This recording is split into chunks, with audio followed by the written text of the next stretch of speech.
নমস্কার সবাইকে, আমি নেহা আর আমার চ্যানেলে সবাইকে স্বাগত। এটা আমার ফার্স্ট ব্লগ, এক কথায় ফার্স্ট ব্লগ হতে চলেছে। আর এই ব্লগে আমি আপনাদেরকে মানে শেয়ার করতে চাই যে বাঙালি পরিবারে কিভাবে পুলি তৈরি হয়, মানে এক কথায় ভালো মন্দ যাকে বলে। হ্যাঁ, আর এটা আজকে আমাদের বাড়িতে তৈরি হচ্ছে, সেটা মানে পরিবার সবাই মিলে, বাড়ির সবাই মিলে তৈরি করছে। তাই আপনাদেরকে দেখাতে চাই যে কীভাবে তৈরি হচ্ছে। তাহলে বেশি বকবক না করে শুরু করা যাক। Let's start it.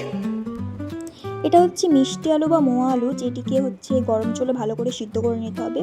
সিদ্ধ করার পর এটাকে ভালো করে মাখাতে হবে। ভালো করে মাখানোর পর এর ভেতরে ময়দা দিতে হবে। তুমি তোমার প্রয়োজন মতো তুমি ময়দা দিতে পারো। এখানে দাদু নিজের প্রয়োজন মতো ময়দা নিয়ে নিচ্ছে।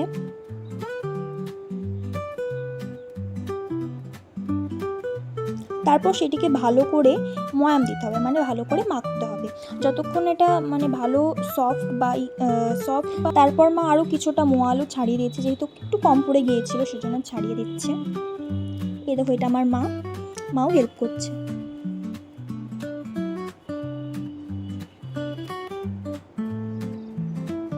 এটাকে ভালো করে মাখতে হবে। এটা ভালো করে মাখলে তাহলে পুলিটা ভালো সফট হবে।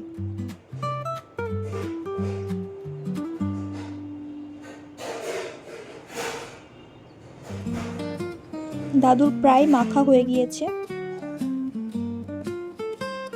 এটা মাখার পর তুমি কিছুটা রেখে দিতে পারো, 5 মিনিট, 10 মিনিট বা 30 মিনিট, তোমার প্রয়োজন মতো। মানে এটা ময়দার উপরে ডিপেন্ড করছে, ঠিক আছে, তুমি কিভাবে এটাকে মেখেছো।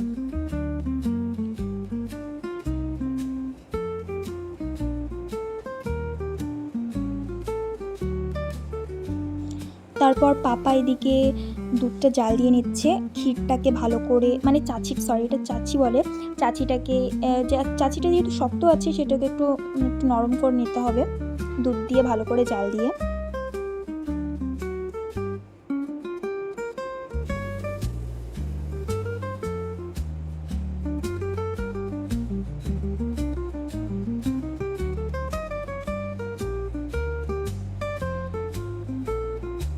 চাচিটা প্রায় হয়ে গিয়েছে, দেখো।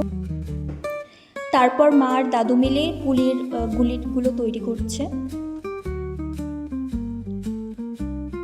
গুলিটাও ভালো করে মানে গোল করতে হবে, যাতে একটু মানে ফাটা ফাটা যাতে না থাকে।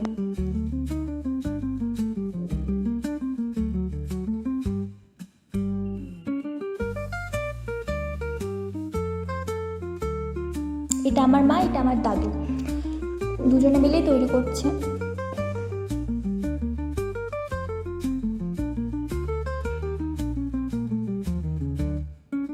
তারপর কিছুটা আমি একটু হাতে পাতে করে দিচ্ছিলাম, আমারও দেখে করতে ইচ্ছে করছিলো, সেজন্য আমি একটু হেল্প করে দিচ্ছিলাম।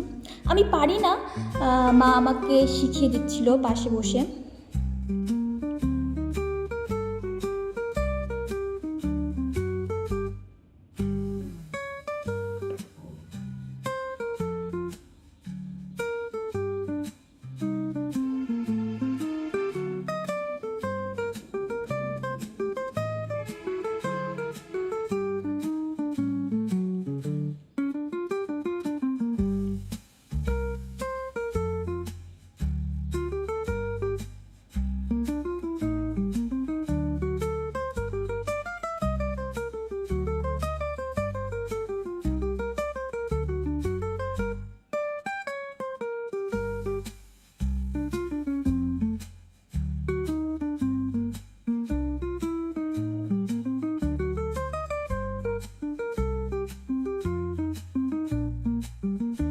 এদিকে পুলি তৈরি করা প্রায় কমপ্লিট হয়ে গিয়েছে, আর একটু বাকি আছে, কি কটা বাকি আছে।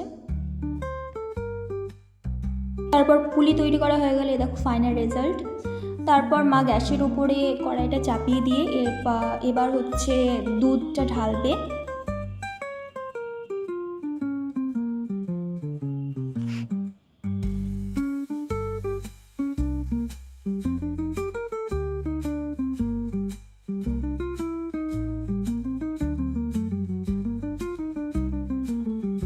দুধটাকে ভালো করে জাল দিয়ে নিতে হবে, মানে এক কথায় ফুটিয়ে নিতে হবে ভালো করে। যতক্ষণ না দুধ উতলাচ্ছে ততক্ষণ ভালো করে জাল দিয়ে নিতে হবে।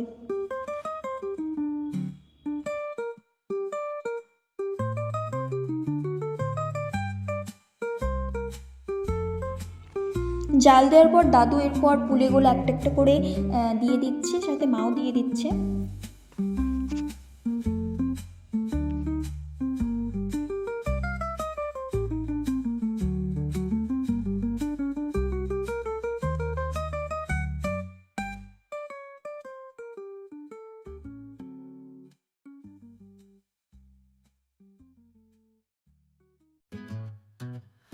Pinch of love, a gush of care. The scent of garlic fills the air. A table set for hearts to share. এইদিকে মার দাদু পুলি দিচ্ছে আর আমি খাওয়ার জন্য দাঁড়িয়ে আছে, মানে আমার দেখে খুব লোভ লাগছিল। তারপর পুলি দেওয়ার পর এটাকে ভালো করে ফুটিয়ে নিতে হবে, মানে যাতে সিদ্ধ হয়ে যায় সেরকম মতো ফোটাতে হবে। পুলিটা ভালো করে ফোটানো হওয়ার পর তারপর চিনি দিয়ে দেবে এবং গুঁড়ো দিয়ে দিতে পারো। চিনি গুঁড়ো আমরা দুটোই দিয়েছিলাম। আর হ্যাঁ, ভালো করে এটাকে ফোটানোর পর বা সিদ্ধ করার পর চিনি গুঁড়ো দেবে, না হলে তার আগে কেটে যাওয়ার ভয় থাকে। দাদু এদিকে গুড়গুলো কেটে নিচ্ছে ছোট ছোট করে। কাটার পর পুলির উপরে গুড়টা দিয়ে দেবে।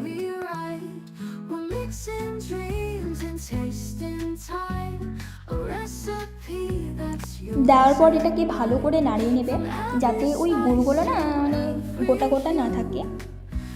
আর গ্যাসটা মনে করে অফ করে দেবে, তারপর নাড়বে। আর এদিকে প্রায় হয়ে গিয়েছে পুলি তৈরি করা।